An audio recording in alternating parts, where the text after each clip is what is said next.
Hey everyone, Vigilante Reviews here. Today is March 13th, 2020, and things are getting a little crazy out there. And in case you didn't notice, I was somebody that was saying the coronavirus is being hyped up by the media. It's not that big of a deal. Just wash your hands, take all the precautions that you should be taking, anyways, and you'll be fine. Today, however, I'm not feeling so. Uh, I don't know if confident is the right word, but after watching Ben Shapiro's show this morning, I do feel a bit more concerned. Um, I feel like we have more of a responsibility to um, make sure that this thing is stopped and that it doesn't get worse. Just really trying to keep this thing from getting any worse. Um, so, since I won't be um, having class, I should have more time to read, which is kind of what this video is about. So, my local comic book store closed down um, February 28th, was their last day in business. And throughout the month of February, they had just huge sales. They were really, really good. So I kind of went hog wild, went on a spending spree, and I got a lot of stuff. But I haven't started any of it because of this book right here. Here's the dust jacket. Yes, indeed, it is Harry Potter and the Half-Blood Prince. I've been working my way through the Harry Potter series. This is my third time trying to get through it all. Let's see, does it? Yeah, I think that looks better without that lamp on. So yeah, this is the sixth book. The first two times I tried getting through the Harry Potter series, I kept getting stuck at the fourth book. So I've read the first three books three times, and now I'm finally getting through the others. So I've gotten through the fourth and the fifth, and both have been incredibly amazing. The fourth one was oh no, I'm sorry, the fifth one. It was good, but it was slow and really didn't have very much excitement until the ending. So far, the third one and this one have really been my favorites. The character development is awesome. Um, a lot of stuff is happening. We get a lot of more, a lot more information on Voldemort, and I just really have been enjoying number six. So as you guys can see, I'm almost done, almost there, and then I will start the seventh one. And then once I finish that, I will finally start getting through my huge backlog of, well, even just the ongoing series. I am incredibly behind on, and then not to mention all of the stuff I just got, which you'll all be seeing in just a minute. Um, So yeah, that's it's going to be a big task, especially because starting in May, we are getting, hold on, we are getting this right here. Well, the initiative I think is called Generation 5 or G5 or 5G. It's gone through several name changes, but it all starts here with Generation 1. And this begins with this little guy right here, which is the comic book that will be coming out on Free Comic Book Day. Um, there's also some uh, things that will be coming out of this series, Flash Forward, which is a 6-issue miniseries, as well as Doomsday Clock, Dark Knight's Metal, and Dark Knight's Death Metal, which you guys can see right here. So all of that stuff is leading up to this right here, Generation 1, which is the launching point for this new initiative. And as you can see, it says here, the march toward DC's future begins here. And on the bottom here, we have Generation 1, and then G2, G3, G4, and G5. So that is DC's new initiative, trying to get readership up. I honestly see it as DC's last-ditch effort to keep things kind of the way they are. If this initiative fails, I think that AT&T is going to want to make some pretty big changes to the publishing line. Also, we have this coming from Marvel in May, Empire, which is going to be a crossover between Avengers and Fantastic Four. And I still don't know if I'm going to be reading this at all. Of course, because it's Marvel, they have a gazillion tie-in issues. Basically, every single book that they publish is going to be a tie-in issue, so they can squeeze all the little money out of this that they can. I will probably only focus on the main series and then maybe this Captain America miniseries right here. My problem is it's written by Dan Slott. I do not like Dan Slott. I think he is a man baby who throws temper tantrums when things don't go the way he likes, and he has been horrible to fans for the last 10 years, telling them to F off if they say something he slightly disagrees with or has the slightest qualms about. And he is a huge... what would you call somebody who is not a fan of Trump? A Trump hater? Yeah, a Trump hater, but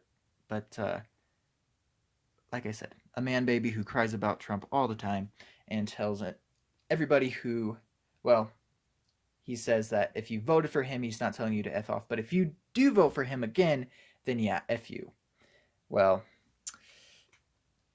I don't know about you, but I will be voting for President Trump in 2020. And Dan Slott can deal with it. So anyway, that's really not what I'm looking forward to.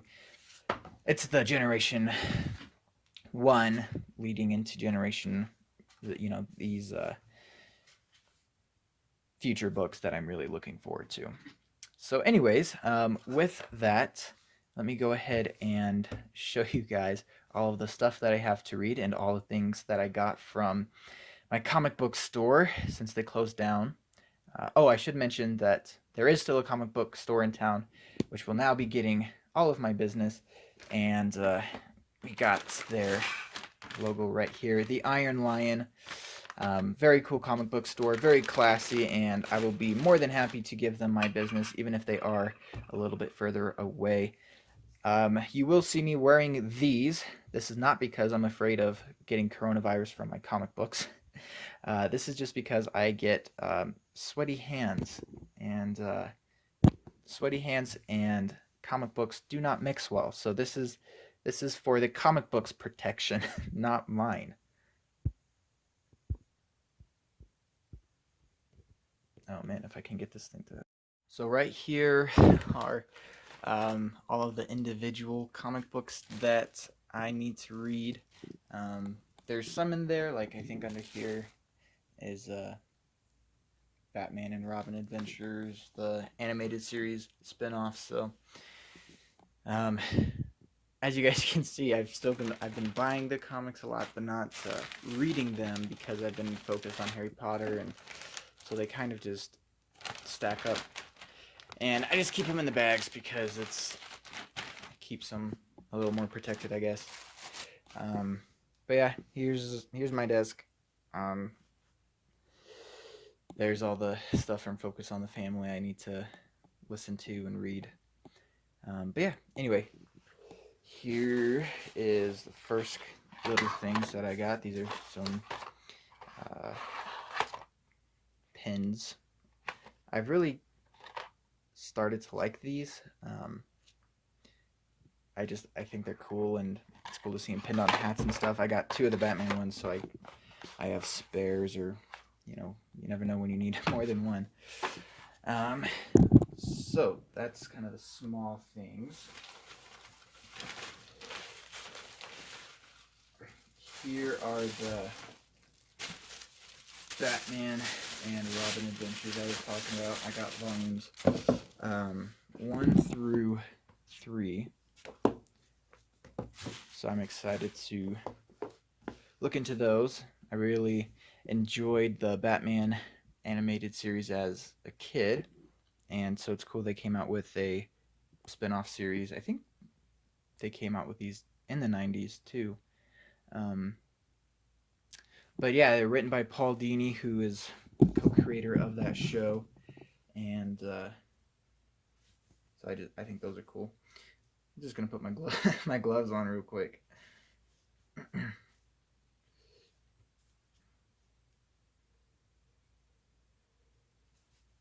Oh, the joys of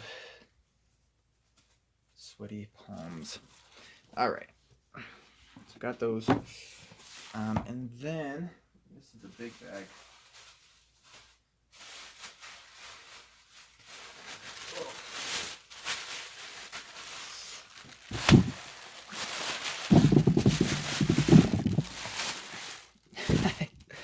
Oh man, I got a lot of stuff. So starting at the top, we got Super Sons Volume 3. And when this series came out, I got the first issue, but that was the only one I got. And ever since, I've wanted to get the whole series. And they actually came out with an omnibus, which means they collected all the issues published and put them in one big book. But that is expensive, and I haven't got that yet. So I bought these. This is Volume 2. And so that'll give me kind of a, I guess, place to start until I can afford the omnibus. This one, Whatever Happened to the Man of Tomorrow, is a very popular Superman story by Alan Moore and Curt Swan, who are two very famous comic book creators. I've heard this is kind of Alan Moore investigating how Superman feels about being the sole survivor of Krypton, so it kind of gets more into the character of Superman. But yeah, I bought it just because I've heard so many times that it's a very popular Superman story. Next we got JLA, Greatest Stories Ever Told. And I got this one mainly just to be kind of the book that I give to friends or keep in the car or whatever. Just for people, friends, whoever, and for myself, just to have to read if somebody wants to read a comic or if I get bored. So this is kind of that coffee table type book. I don't know how else to describe that, but I think you guys know what I mean. Then I also got Superman, Greatest Stories Ever Told. I think this is Volume 1. I'm pretty sure I got Volume 2, but anyway, I love this cover art by Alex Ross, kind of the photorealistic look. And again, so these stories just kind of, this collects various Superman stories from different decades and just gives people kind of a taste of Superman comics and the character. And so that's another good one to loan to people who want to know more about that character. This one, Young Justice, which is, I think this is Volume 1, is obviously a spinoff of the TV show, which I really didn't watch growing up. That was kind of after my time as a kid watching these shows, so that came a little bit later. I have watched the first 2 seasons. I need to watch the new one on DC Universe, but I think it'll be pretty good. This one I got mainly because of the cover, honestly, and because of Dave Gibbons. He, I think, co-wrote or I think he was the artist on Watchmen, if I'm correct. But he's writing this, and Steve Rude is doing the art. And again, I just really like this kind of 40s looking art style, and this kind of looks like the Fleischer Superman and probably what Steve Rude would imagine them drawing Batman like. So yeah, I'm very excited to read this one. I don't know anything about it, which it's kind of nice to go into it not knowing what to expect. But just the cover alone really makes me excited. Aha! So I did get the second volume of Superman, the Greatest Stories Ever Told. Again, I love this cover, and he even has the details of his glasses and his fist. I don't know. To me, it just makes superheroes feel a little bit more real and kind of picture how they would look in real life. So again, another volume of various Superman stories collected. I'm sure there's some well-known ones in here by well-known authors. We got Jerry Siegel, who of course created Superman, and Curt Swan, who really developed the look of Superman that everybody knows. Denny O'Neil, Frank Miller, John Byrne. So yeah, famous writers. Just another taste of various points in Superman's history for anyone who's interested. This one, Adventures of the Super Sons. So after the Super Sons that I showed you guys earlier, that series was canceled because Brian Michael Bendis came in and decided that he didn't want to have a kid anymore in his Superman story. So he shipped him off to Superman's still living birth dad, which there's so many things wrong with that, but whatever. And so Super Sons got canceled, which really sucked because it was a good series. Even though I didn't read every single issue, I watched enough videos to know it was a solid series. So anyway, after that got canceled, Peter J. Tomasi, who is my favorite writer, I guess I should say current writer, still working in comics. He's currently writing Detective Comics.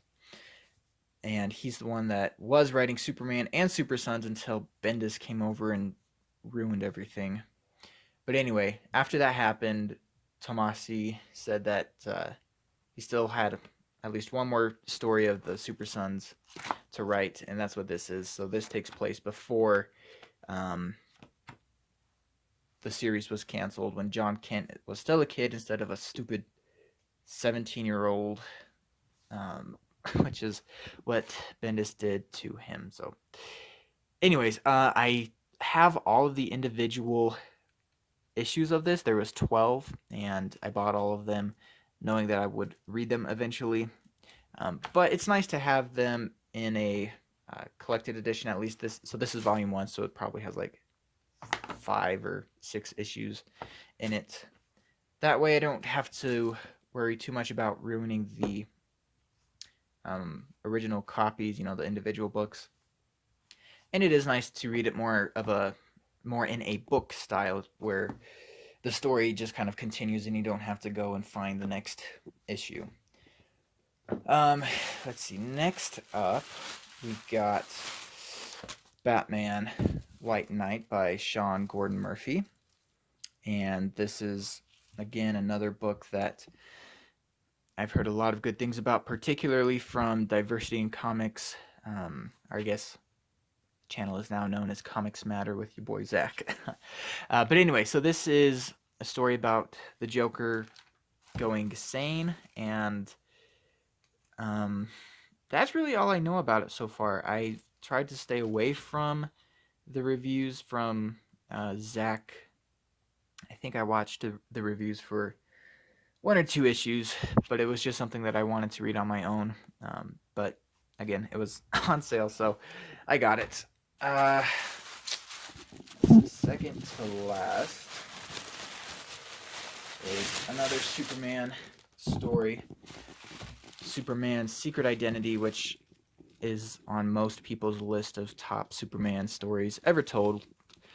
I have not read it, but it, again, is kind of a deeper look at Superman's character.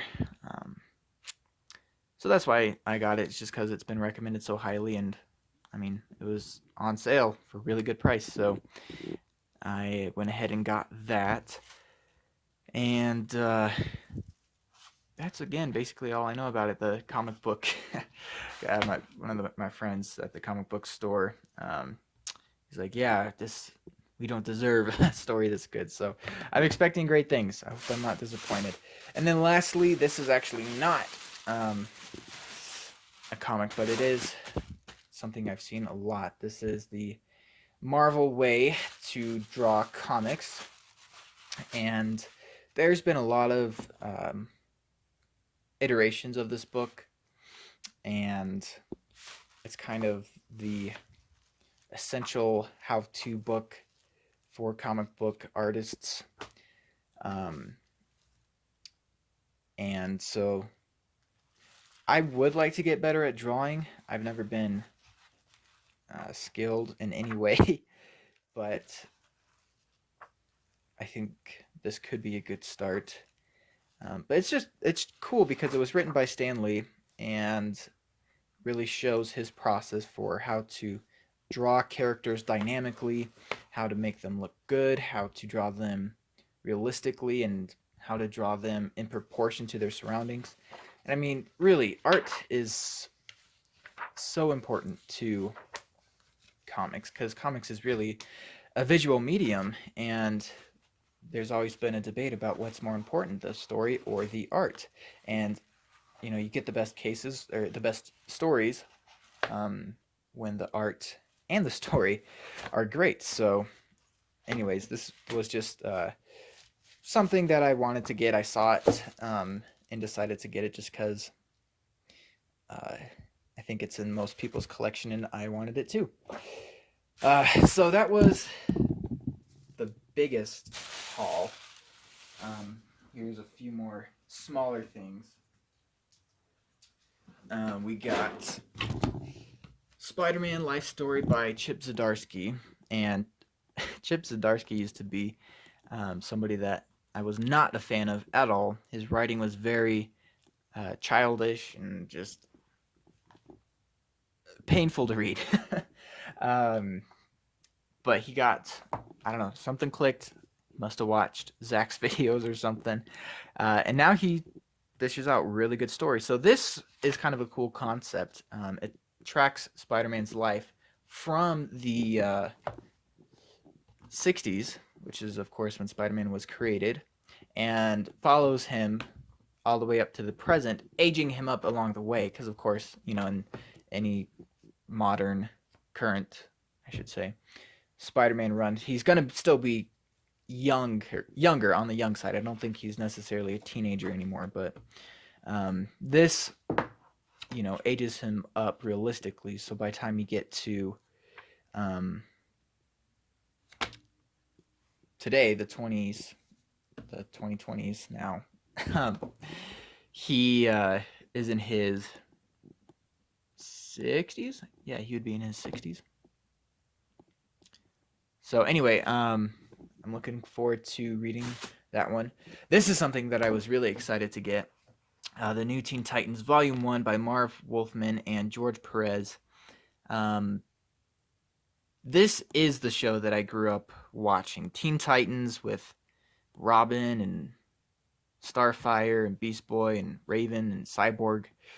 I just loved that show so much, and I think honestly if I had to pick a show from my childhood that I had the most fun watching and just loved the most, it would be Teen Titans. I also watched Justice League Unlimited, The Batman, which are all fantastic shows, and I still feel very nostalgic for those. But I mean, Teen Titans just, man, what an incredible show! And this is really the run that started it all. This started in the 80s, and before that, the Teen Titans were just basically Robin, Kid Flash, and Aqualad, and I think Wonder Girl would sometimes be in there, but they weren't really super popular. Their stories didn't really do anything new or exciting until this came along again in the 80s and gave us the Teen Titans that we all know and love today. Um, Raven and Starfire were new additions. Beast Boy had made a previous appearance back in the 60s with Doom Patrol, but uh, Marv Wolfman brought him over to the Teen Titans. And I think Cyborg um, really got his start in this run as well. And obviously, the characters like Slade and Trigon all came out of um, this run. And so this is the first volume, and I'm just very excited to read it. Yeah, look, there's Trigon right there. I think I saw the Robin bike, which we've also seen. There's Deathstroke, also known as Slade, um, which was the Robin bike, which was a staple in the uh, Teen Titans show. So anyway, I was very happy to find that and to get that. This is another Super Sons book. As you guys can tell, I really do enjoy the Super Sons. This is by Peter J. Tomasi, Patrick Gleason, drawn by Jorge Jimenez. And this was a crossover between the Super Sons and Teen Titans, and features, I think, older. I think that's an older Dick Grayson who's become Batman. Anyway, he comes back and is trying to basically kill Jonathan Kent, because Jonathan Kent in his timeline grew up to be Superman but became a dictator. So he is trying to stop him basically from becoming that. But it's interesting that they crossed over with the Teen Titans, because of course John Kent and Damian Wayne are preteens, so they're almost eligible to join the team. So I'm excited to read that one. This one, Volume 3 of Peter J. Tomasi's Superman run. I have Volume 2, and actually right here, Volume 1. This is the best Superman run of the last 10 years, if not longer. He just did such a good job of making Superman feel like Superman again. And he also did a really good job of giving Superman a family with Lois Lane and Jonathan Kent, and making that dynamic feel realistic and like something you could really relate to. So I was very, very excited to get these two. And I think I have Volume 5 also. So I almost have 1 through 5. I'm just missing 4. But yes, these are both. I'm very excited to have both of these, especially since I would like to eventually buy all the individual issues from this run, but for now I'm just sticking with the trade paperbacks. And hopefully one day they do a omnibus where they collect Tomasi's run, but for now they're just all trade paperbacks. So yeah, I was also very excited to find those. This one was interesting. This is Superman Batman Saga of the Super Sons, and this is kind of the first appearance of the Super Sons. This was kind of an Elseworlds tale back in the, I think 70s. It looks like the 70s, judging off of his pants, but this is where you have Clark Kent Jr. and Bruce Wayne Jr. And them trying to follow in their father's footsteps. But of course there's strife with that and everything. So this was just kind of a what if type of run. They weren't officially part of the DC Universe main timeline, but it was kind of the start of the idea of Superman and Batman having kids. So that's why I got it, and it just looked interesting. So that should be fun to read. This one, by Paul Dini and Bruce Timm, Batman, Mad Love and Other Stories. This was kind of this was also a spinoff of the 90s TV show, and really focused more on Harley Quinn as a character when she was first starting. So I thought that would be interesting to read. And lastly, we got Tales of the Batman by Tim Sale, with Darwyn Cooke. And I've heard good things about this. When I looked up best Batman stories, this was on most lists. And I've read another book by Tim Sale, which was Superman for All Seasons. And it was good. It wasn't my favorite Superman story ever, but it was interesting enough. And he has a very unique art style, too, so that's always interesting.